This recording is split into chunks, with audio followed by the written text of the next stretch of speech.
Welcome to Mintel's Little Conversation podcast.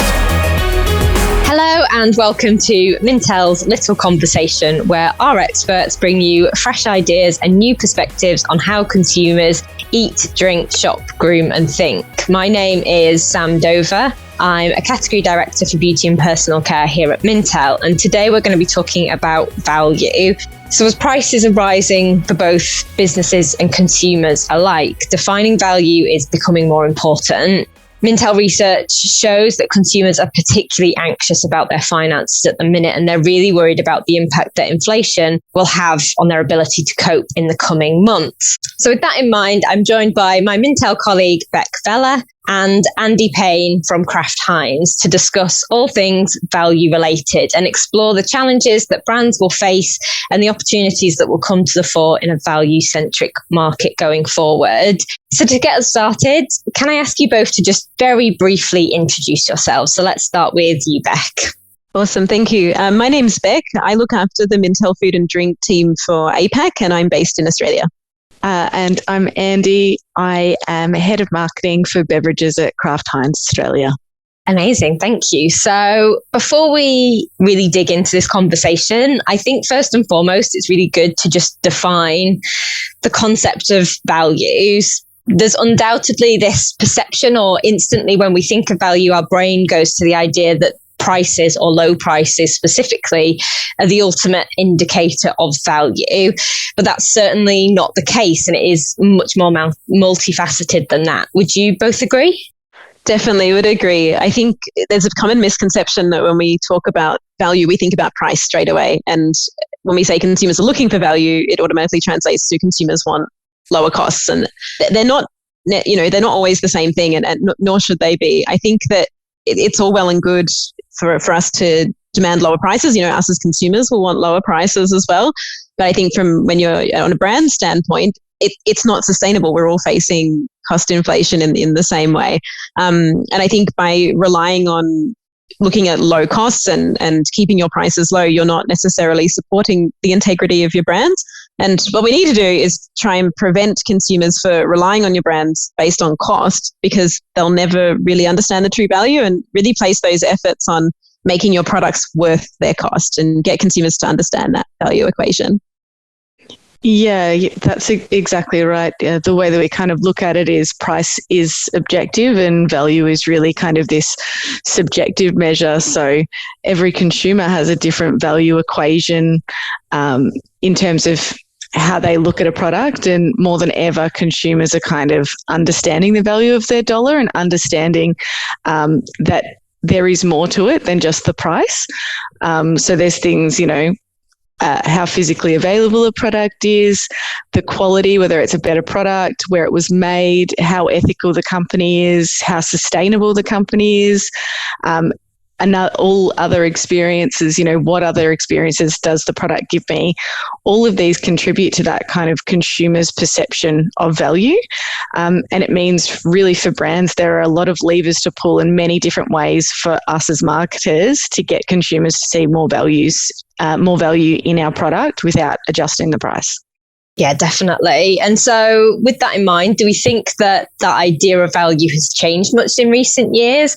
I feel like, as you've kind of briefly touched on it there, things like ethics are definitely becoming more important. And I'm thinking in my head, things like the pandemic have surely had an impact on how consumers perceive value, or what they perceive to be value for money. Yeah, absolutely. I think there's two really key trends that we saw that were probably accelerated through this pandemic. The first being this kind of value of local.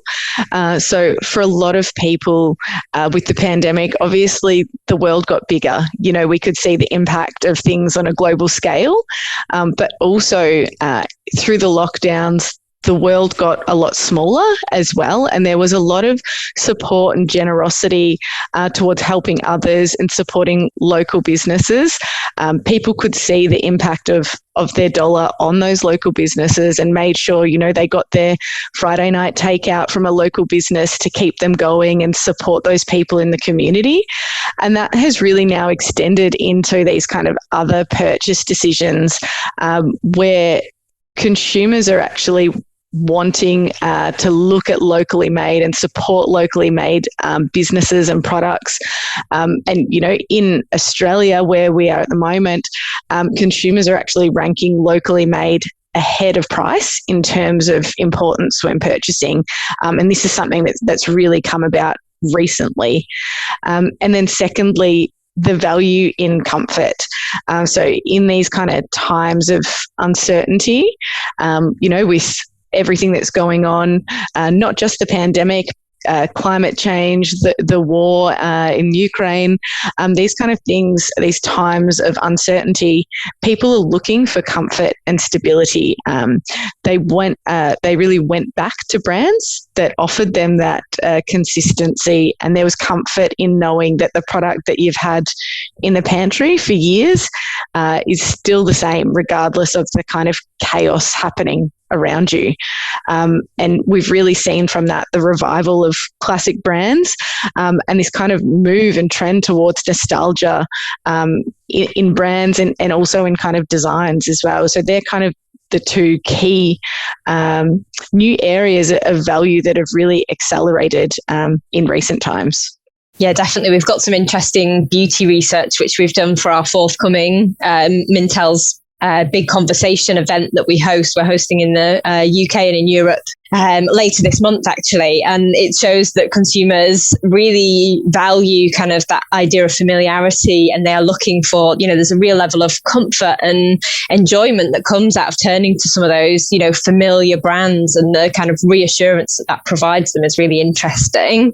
So I think just to move the conversation on a little bit, I think when profit margins are squeezed for businesses, there's obviously a really natural temptation for companies to reduce their marketing spend, but that's not always the best move. I know, Beck, you can definitely speak to this, and I'm sure you can too, Andy. But I just want to know, how important is it for brands to maintain marketing investment during these kind of times? So when we're in this kind of trading environment with rising costs for businesses being coupled with these kind of extremely heightened price sensitivities amongst consumers, how can brands respond, and how important is marketing?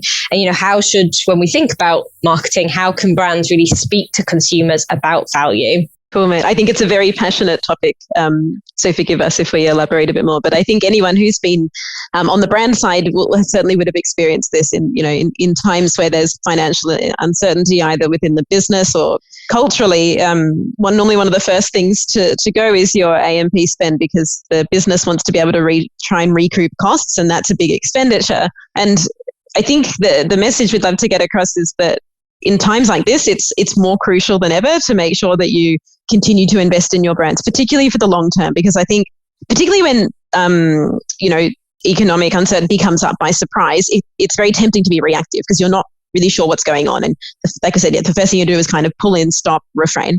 But I think, like, having worked on brands for a number of years and working with, people like Kantar and doing equity studies, and they've always been really good at showing the data that over the years, particularly when there's been an economic recession or uncertainty, the brands that have continued to invest in that time, A, don't have as large of a financial impact, and B, bounce back a lot quicker than those who decided not to support during that time. And utilizing other studies such as marketing mix modeling, or MMM, whatever you like to call it, is that I've kind of come across a good analogy over the years that when you consistently spend, it's a lot easier to maintain that equity. And it's sort of a bit like a steam train or a steam engine, where if you keep going, it keeps going. When you stop, it takes a hell of a lot more energy, effort, therefore investment, to get things going again. And in times like this, particularly when you're trying to demonstrate value, that's where equity really, really plays a role. And so again, it certainly isn't a time to shy away from your investments. It's a time to really make your brand shine and ensure that we're supporting it the best way possible to get across the messages we need for consumers to see the value in it. Yeah, absolutely. And then I think, carrying on from that, Beck, in terms of what you are communicating is really important. And I think the first thing in that situation is making sure you understand your consumer. So the best thing that you can do as a brand is know your consumer and know what they see as valuable in your brand. And so, for each brand that's different, but it can be leaning into those messages around community or sustainability initiatives. It can be promoting the quality and giving people more for their money. It really is about how you message value and the value that you deliver for the consumer. And then the other thing to kind of remember is that just because times are tough for people, or there is, a recession or those kind of pressures, it doesn't mean that your category will do badly. Some categories actually do better in a recession. For example, food and drink, because there can be this side of, people wanting to splurge on smaller items or have these everyday luxuries. I'm not going out for dinner, so instead I'll treat myself to the better ice cream, or, which in comparison to the cost of a night out is actually significantly less expensive. So again, it just kind of goes back to understand your consumer, understand that value equation and how you can deliver value for them and really communicate that in a way that's relevant for them. Do you think it's also fair to say that when we are talking about nostalgia and trust and heritage, it's a good time when you are looking at your communications to go back to your brand foundations, go back to your roots, go back to what made your brand famous in the first place, to be able to leverage those equity points and tie them to a way that's relevant in today's times, But I think it's always a good time to clean up your backyard, make sure that you're communicating your strengths in the most clear, simple, concise way. Yeah, absolutely. Absolutely agree. Like, your brand is your competitive advantage in this. There is a value in your brand that has, if your brand is 50 years old, there is a value that you have been delivering to consumers for that time. So it's kind of understanding what's at the heart of that and why people have already been paying more than a private label or more than a competitive product for you, and making sure, exactly as you said, they're the messages that you're communicating. That's the emotion that is connecting you to your consumers and that you're delivering for them. Yeah, definitely. And I think as well that you made a good point. In times like this, if you are competing, private labels are a fierce competitor, and what differentiates you from a private label is your equity, is the power of your brand. So you've got to leverage it as much as possible, because that's your one leg that you can stand on compared to, a similar option with a more affordable price. Yeah, exactly. And I mean, private label is private label for a reason, right? They're going after a specific price point and offering value in their kind of way. But to your point, there's things in heritage, all those things that we discussed earlier. How ethical is your brand? How sustainable is your brand?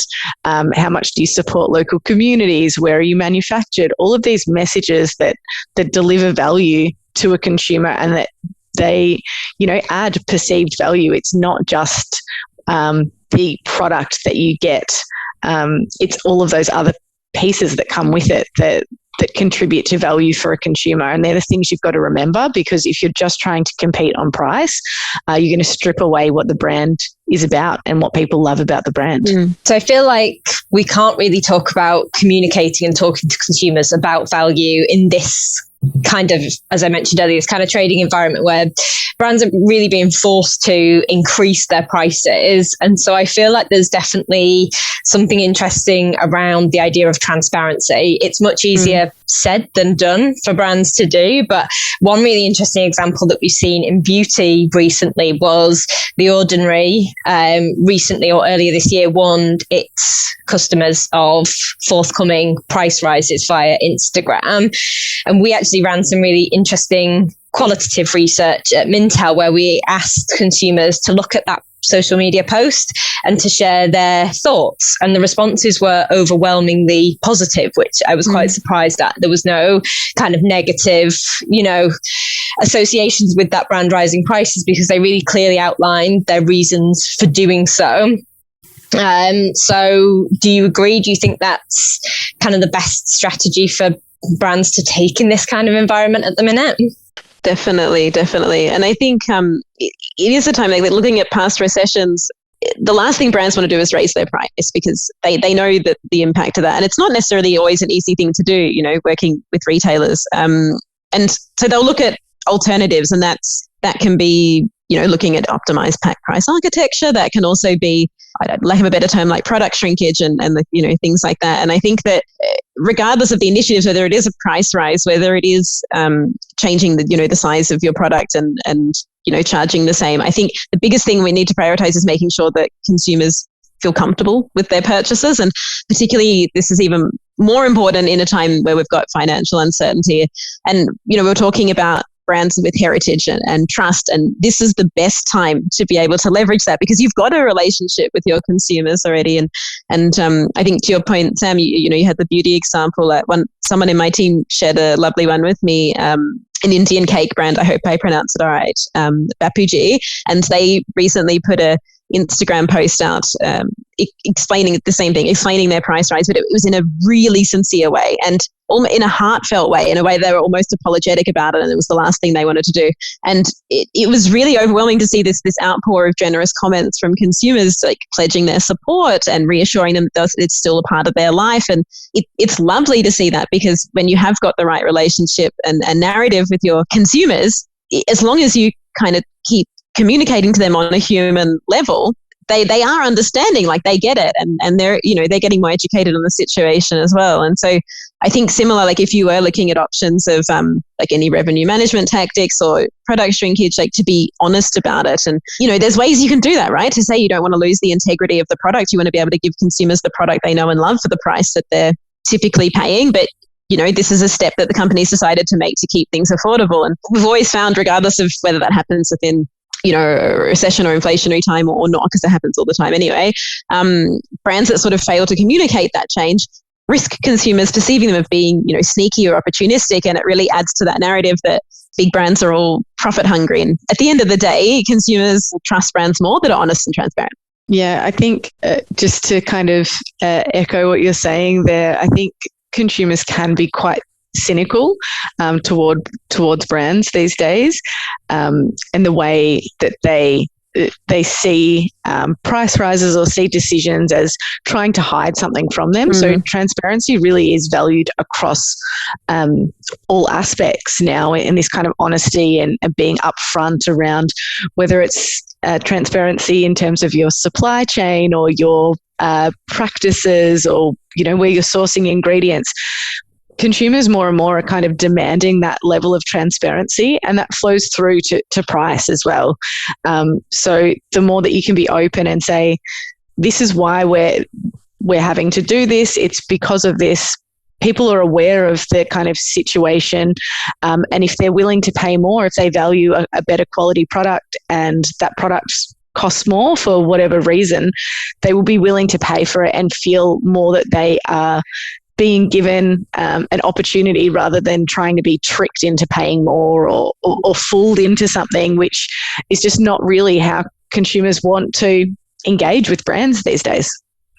That's so true. And do you think it's fair to say, like, over the course of the pandemic, I mean, obviously it's been a shocking time, but some good has come out of it where consumers have become a lot more educated about how things work, particularly, in food and drink and supply chain. And I think before, like, yes, sustainability and made local, all of that was important, but other factors usually would sometimes get in the way of that when it came to making that purchase decision. But I think given that they've had to experience shelves being empty and then realizing that's because products come from here or there, or, it requires X, Y, Z steps to get this on the shelf.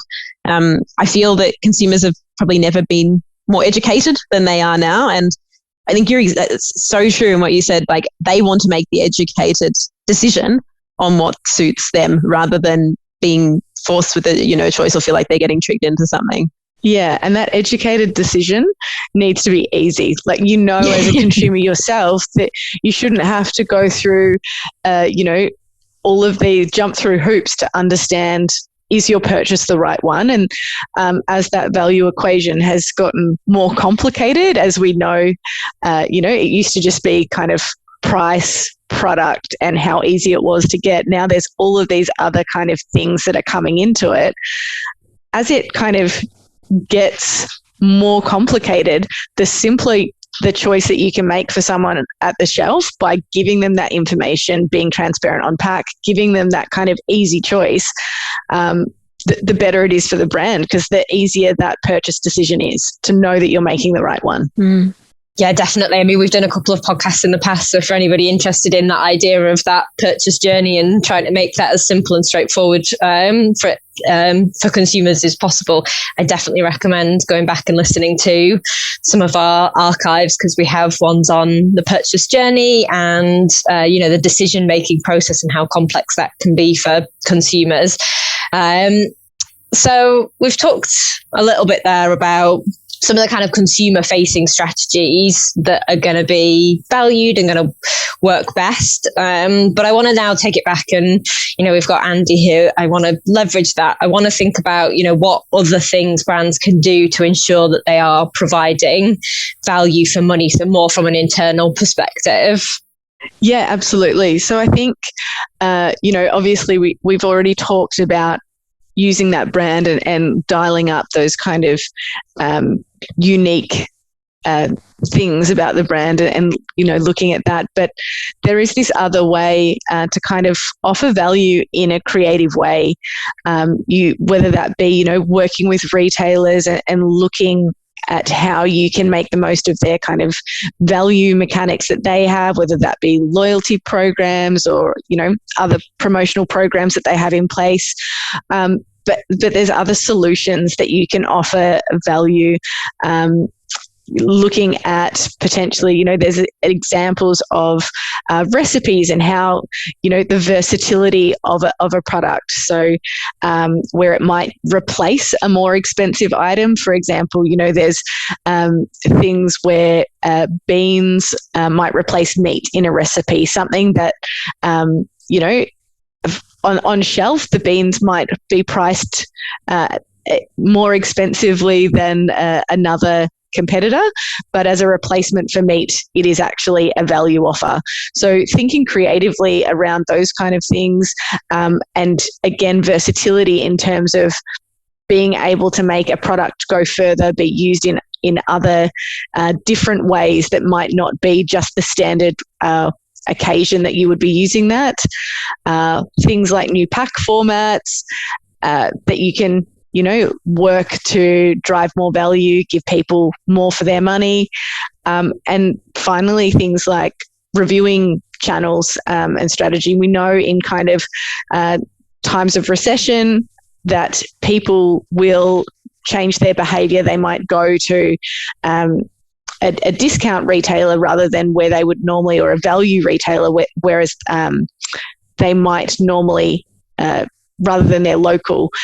So understanding that kind of consumer behavior, you can say, we're going to target having an aisle or having new products in this retailer, in this channel, because we know that people will move to that. So these are kind of ways that you can kind of creatively think about driving value and appealing to consumers' need for value outside of just changing your price.